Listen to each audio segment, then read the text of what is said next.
We're reaching the tail end of everything that you need to know for the Cosmere stepping into this adventure. The last thing I need to talk about is not lore-based, but more system-based rules, system-based systems. We're gonna fly through these. Everything is set up in a scene in the Cosmere TTRPG, whether that is a combat, a conversation, an endeavor.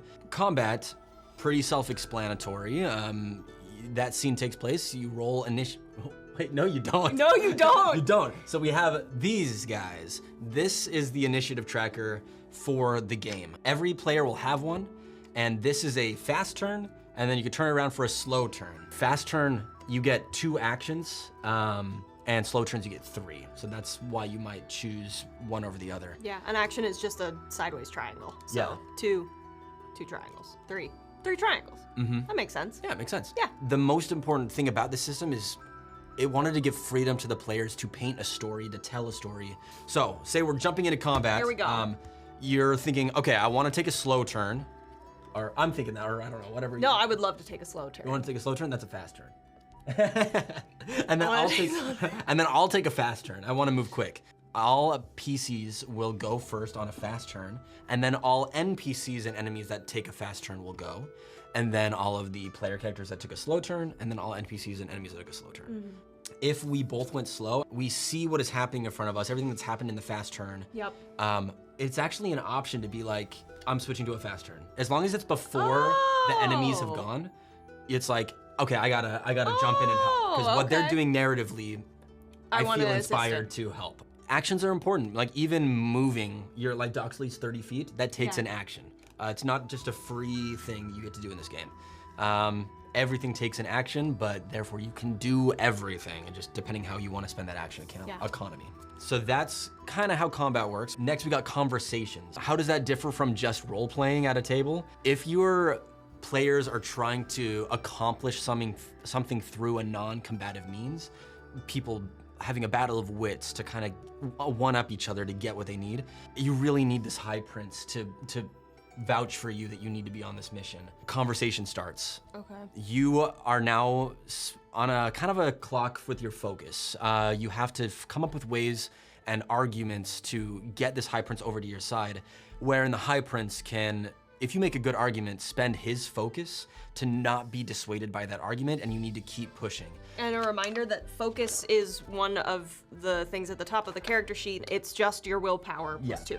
Just willpower plus 2. It's an expendable resource. It's not just like a metaphysical idea. There's kind of a loose initiative, so everyone that wants to participate should have a turn of like, this person got their say, this person wants to help in this way by saying this thing, or even if you're not in the conversation, what do you want to get done while this conversation is happening in the space of 10 seconds? They're distracting this guy. Maybe you're not in this conversation. Okay, you have a second to sneak into this room behind him, or whatnot. So you don't have to be actively in the conversation to be a part of the conversation. You might make 2 really great arguments in a row, and this high prince, even though he still has focus left, being like, there's no point in me fight this anymore. I get what you're saying, you won. But if you run out of focus before he does, you have lost the conversation and he has not swayed to your side, or you get what you wanted with a complication thrown in, or something like that. But if you're able to whittle him down, great, you've won, the conversation's done.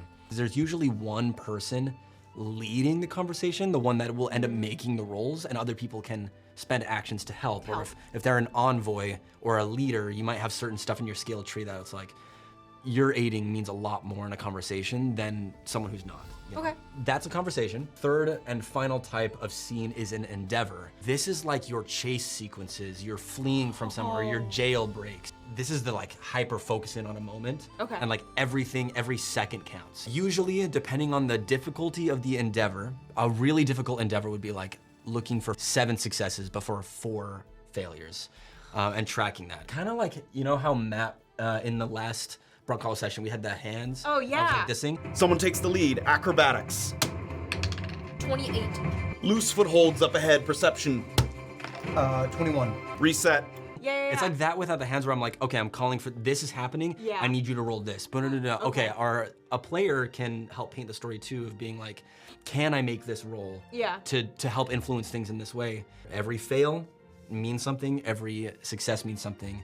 And then when you've reached whatever threshold it is, the endeavor ends, and you either did not get away, you did get away, you succeeded, you failed. So it's just like a sequence of skill tests that you like accumulate over time, and whatever you hit first, whatever threshold you hit first, determines the outcome of that. Yes, exactly. event.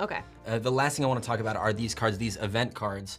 They can fit into any of these combats, conversations, or endeavors.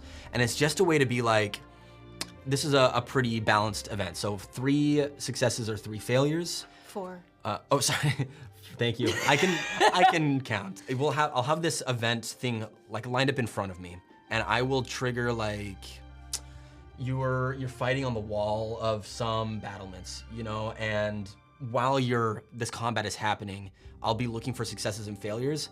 Say the event fails, part of the battlements have been crushed and thrown, and people can now, the battle map has now entered a new way that enemies can enter. Oh, okay. The event succeeds. Okay, you're able to withhold and reinforcements get to you, and can you hold this area down, so you just need to focus about this. Like a conversation where you're talking to this high prince, Yeah. a cool failure in an event like that is like, soldier comes in and is like, I'm sorry, I need him now. And it's Yeah, like, it just but, takes him away. but we need him, and that becomes an even harder conversation because you failed the event, Right. you know?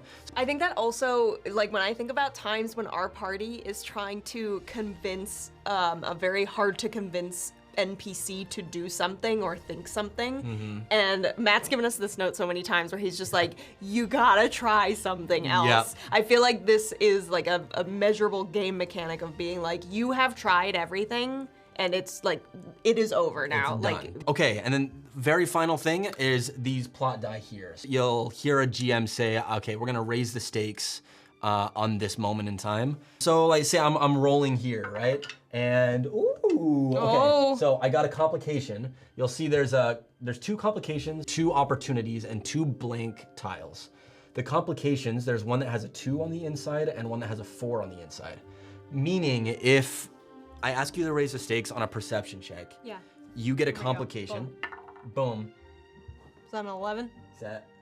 It's wow, you have great eyes. Yes, Thank that is you. an 11. Say you needed a 12 to succeed that, but Okay. we raised the stakes.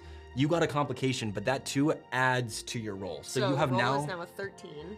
now with 13, you have succeeded that perception check, but something bad is gonna happen. You know, aside from that too. Yeah. The difference between opportunities and complications are opportunities are the table coming together. Complications are the GM Complicated. complicating. Yeah. So what that can look like is if you're fighting with an improvised weapon, a complication, the DM gets a say of like, okay, that weapon breaks. Yeah. You hear the scream of a civilian you're trying to protect. You've lost some focus. Take a -1 focus from it, Yeah. You know, but opportunities are the table coming together. So you can decide when you roll an opportunity if you want to apply that to an advantage. In this game, you can get multiple advantages and multiple Yeah. disadvantages, and advantages can be counted for your skill check rolls, for your Yes. damage die, but the narrative aspect is a table-wide thing. If you as a player, you're like, I would really like this thing to happen, do you think that's possible? The GM obviously would get the final say, but it's about like, that, I really like the idea of that. That might be a little too strong. Let's change it in this way. Or it might just be like, I love that. Yes, narratively, that's the opportunity. Okay. You can also ask your other players. I'm opening up the table. Like what do we need here? Really fun narrative device. They say it should probably happen around like 30% of rolls. Oh, wow. That is all of the important like system-wide stuff that I wanted to get you guys to know and familiar with, and anything that I missed you will learn on the fly with me when we are at the table. But that covers pretty much everything. Awesome. Final shout before we like totally sign off that we'll be doing a session 0 with the players. That's gonna be pre-recorded and it's gonna be dropped for anybody who supports the show. So thank you to people who support the show on Patreon, Spotify, YouTube, all the good stuff. So we'll drop that. But then the actual campaign, which is gonna be a 4-parter, is gonna be live streamed for everybody. It'll drop on YouTube the same way that all of our other content drops. On Sundays at On 7. Sundays at 7 p.m. at twitch.tv/tabletopnotch. We're so excited to start this Cosmere campaign and fun. journey, and hopefully maybe we'll be dipping into like the Mistborn stuff and all that stuff as it comes out. Yeah, it would be crazy to start seeing some world hoppers of like, what does it look like someone who has allomancy on Roshar? That would be bananas. Like how does a Edge Dancer Radiant fight a Steel Pusher? You know, it's like, whoa. These are the questions we need answers to. Yeah, very true. I can't wait. All right, thank you guys. We'll All right. see you when Cosmere starts. Thank you for listening. Bye.